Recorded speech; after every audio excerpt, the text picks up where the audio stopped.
मालेगावमध्ये महापालिका निवडणुकीत बोगस मतदान केलं जात असल्याच्या संशयावरून मतदान केंद्रावर गोंधळ झाला। प्रभाग क्रमांक 9 मधील मतदान केंद्र क्रमांक 20 वर बोगस मतदान करणाऱ्या कार्यकर्त्यांनी त्या व्यक्तीला पकडलेला आहे।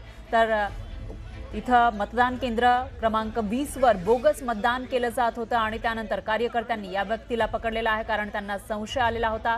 मालेगावात हा प्रकार घडलाय।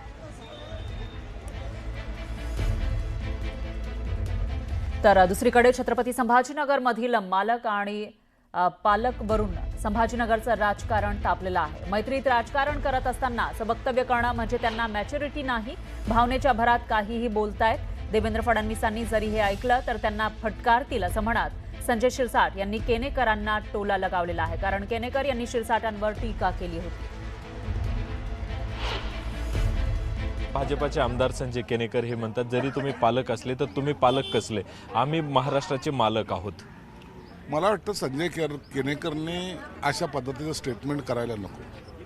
आपण महाराष्ट्राचे मालक नाही आहेत, आपण सेवक आहोत आणि त्या सेवकाच्या भूमिकेत राहणार।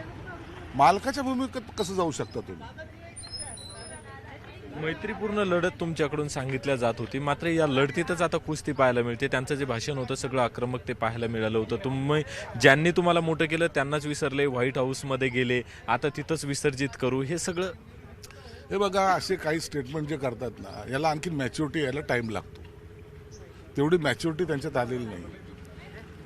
काय भाषण करतोय, कुणावर बोलतोय, कुणाला मालक म्हणतोय? अरे हे देवेंद्र फडणवीस साहेबांनी ऐकलं ना तर तेच त्यांना काय बोलतील आता त्याची कल्पना तुम्ही करा।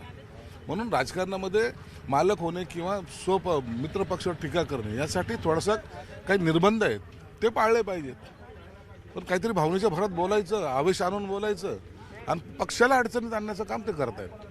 नक्कीच असे स्टेटमेंट करणारे नेते पक्षाला अडचणीत आणतायत, तर मालक आणि पालक बोलणं म्हणजे त्यांना अजून मॅच्युरिटी देखील येण्याचं बाकी आहे, असा टोला देखील संजय शिरसाट यांनी लगावला आहे। व्हिडिओ जर्नलिस्ट सुधीर जाधवसह अविनाश कानडजे, न्यूज 18 मराठी, छत्रपती संभाजीनगर।